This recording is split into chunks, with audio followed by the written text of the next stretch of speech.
Hello everyone, this is Eliza Stein from AfreakinGreatCompany.com and welcome to today's video training. Today I'm going to go ahead and share with you 5 ways to excite your audience with your content marketing. So, when you're marketing, your number one priority needs to be building authentic relationships with your audience. One part of that equation is being consistent. The other is creating content that excites your audiences and keeps them interested in what you're having to say.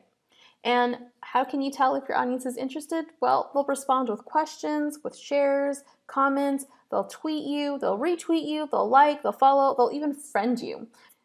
That's why making that connection is so super important. Connecting with your audience can mean the big difference between your audience buying from you or just totally ignoring anything that you put out there. Tip number 1, offer value in your content.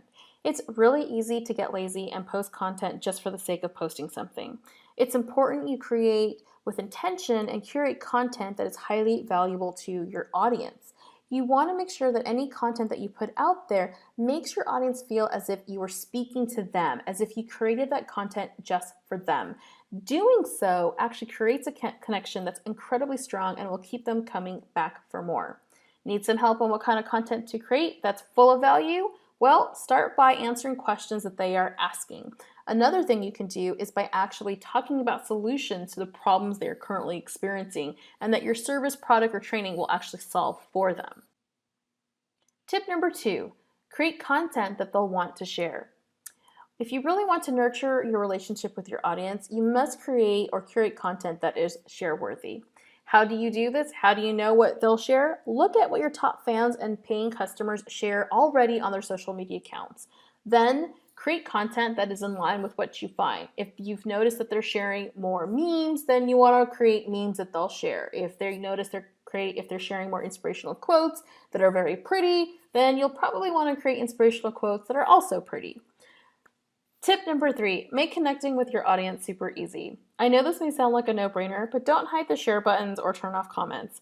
In fact, make a damn point to make sure that they know that you want to know their opinions and their thoughts on a topic, and encourage them to share your content with their friends. Tip number 4, stand out from your competition. While this tip brings in a little brand strategy, it's a good idea to approach your content from a different point of view than your competition, and even from some of your contemporaries. If everyone is talking about why you should or shouldn't do something, write from the opposite point of view. Play the devil's advocate if it's appropriate. Or if you both share the same point of view, still share why you think you should or shouldn't do something. It's known that people love to read why people do some things and why they don't. Tip number 5, include popular culture or trending news with your planned content.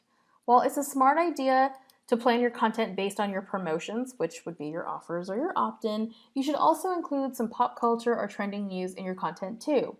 To start this process, begin by checking Google Alerts daily, any of your favorite news websites, or follow #trending on any social media platform to find out what information is pretty hot on the list for that day, and then go ahead and post something about it.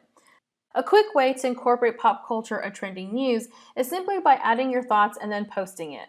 Then invite your audience to share what they think. So for example, if there's something going on with Kim Kardashian and I see that maybe Pop Sugar is posting an article about her, maybe what I'll do is go ahead and share that on my networks. But before I push publish, I'll put my thoughts on what I think about the article. That's one way that you can go ahead and incorporate pop culture and trending news into your planned content. So, in closing, keep these ideas in mind as you create your next batch of content. Let me know which ones you're interested in trying out. And if you have any questions, comment below the video and I'll be happy to help you out with it. I'll see you in the next video.